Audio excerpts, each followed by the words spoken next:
Well, it's been over a year since COVID and the lockdown destroyed the live music scene all over the world.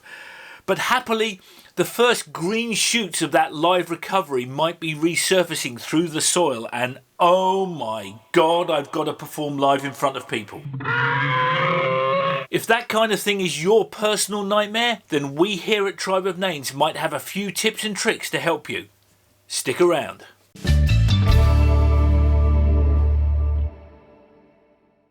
Hello there, my name is Simon Godfrey and I'm a professional musician who has spent the past 30 to 35 years working in and sometimes around the recording music industry, writing and performing. On this channel we provide tips and tricks for the creative musician and songwriter in you.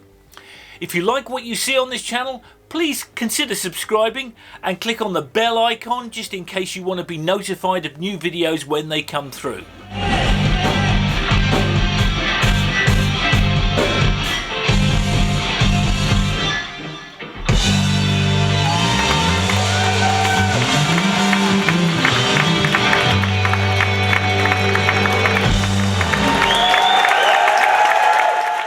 So yeah, if you've ever had a problem performing on stage in front of an audience or even with public speaking, you definitely aren't alone and you have an ally in me. When it comes to performing live, I've struggled for years with the nerves that you get before you go on stage, but thankfully over those years I've managed to amass a small toolbox of tips and tricks that allow me to get up on stage and perform as though I was born there. Now, I'm not saying that all of the advice that I give today is going to work for everybody, but if you can find at least one thing I mentioned today which resonates with you at some level, you can use that as the anchor to build out your own tips and tricks toolbox, which will allow you a much easier time when it comes to public speaking or performing live on stage or even just giving a presentation in an office. Thankfully, I have a little bit of backup in today's episode in the form of Tribe of Names guitarist Carl Eisenhart, who has his own take on how he gets round the nervousness when it comes to performing live in front of people. So expect a little bit of interjection every now and again from our Mr. Eisenhart. You have been warned. So my first tip is something actually I've mentioned a lot before in previous videos, and that is preparation. If you go into a gig or a PowerPoint presentation or a theatre performance well prepared, that will help to bolster your confidence and your belief in yourself that you can do this. Now, the best form of preparation is done well in advance. Be kind to yourself when it comes to the amount of time that you take to prepare for something. Now, naturally, not every single public performance or public speaking role challenge presents itself in a timely manner. But if you can give yourself the maximum amount of time to prepare beforehand that you possibly can, it will allow you to be a little bit more relaxed and confident when it comes to performance and putting across your point in the way that you want it put. But the bottom line here is that if you have the opportunity, don't leave it till the last minute. Especially when it comes to performing live on stage, when it comes to music, your memory needs to be in your fingers and not in your head. They need to be able to do the task without you consciously thinking about it, and that will allow you to perform and indeed relax and enjoy it while you're on stage.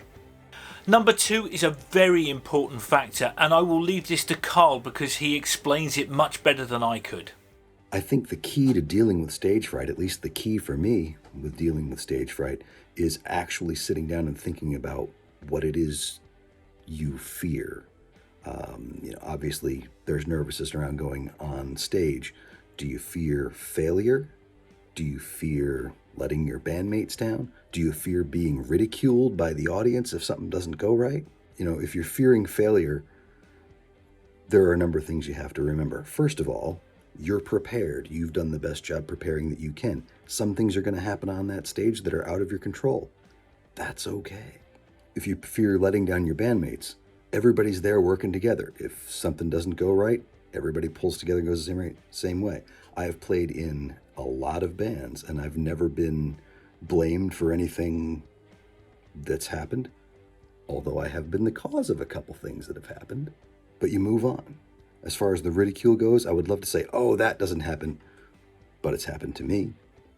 And you move on from that too. You learn from it, and you learn to ignore a lot of what people think, because the people who would come up to you and ridicule you for something not going right on stage, they were going to do that regardless of whether something went wrong on stage or not. They had some sort of axe to grind.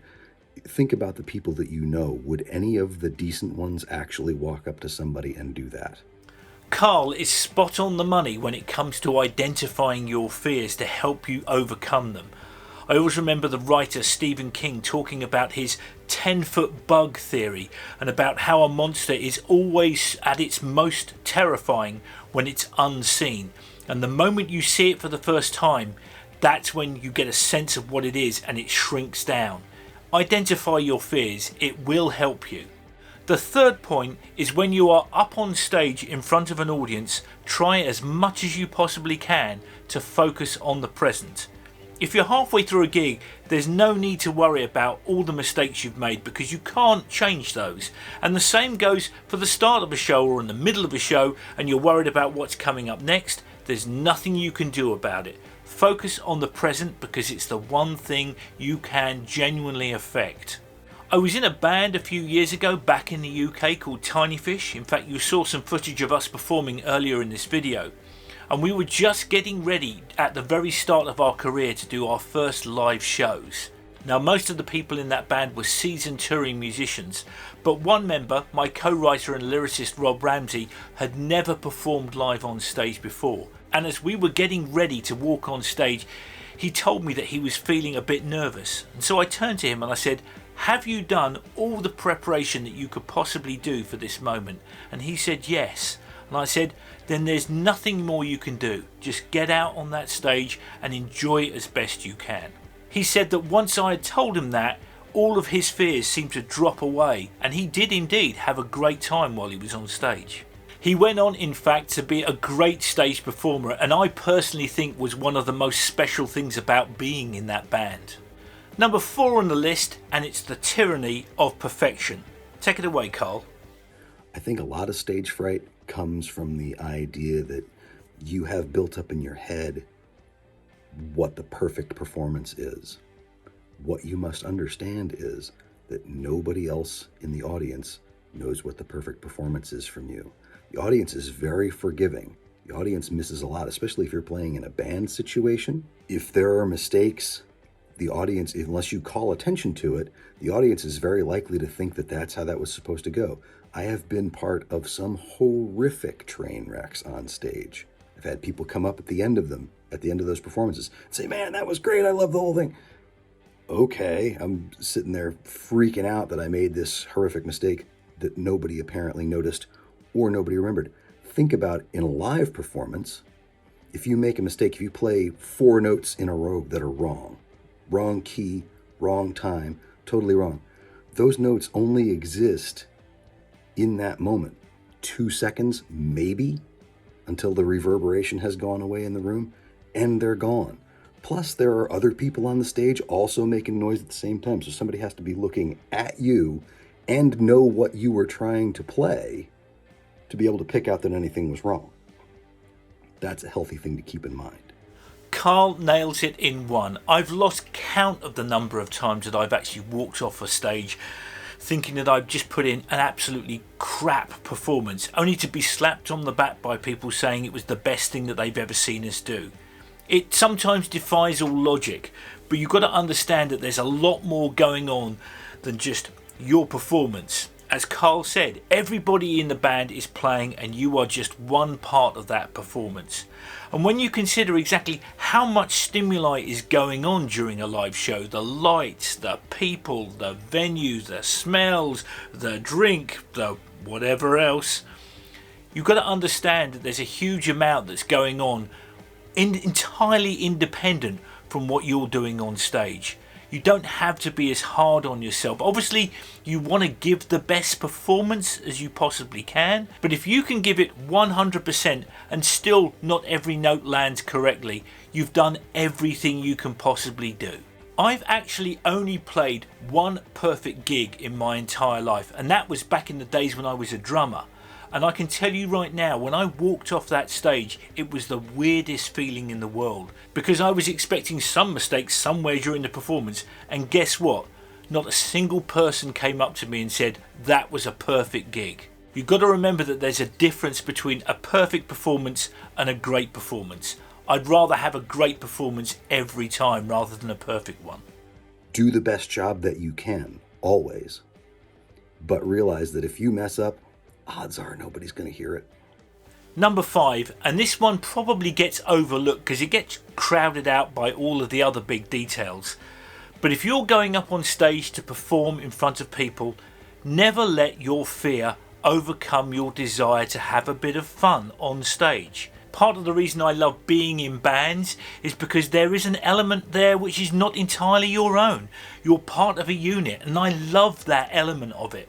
Sometimes though, when stage fright gets the better of me, I forget that I'm part of that unit, and as a result, I sometimes feel as though I'm letting the side down. All it takes for me to dispel that is a moment to check myself and remember that I'm part of this group and we're all supposed to be having fun.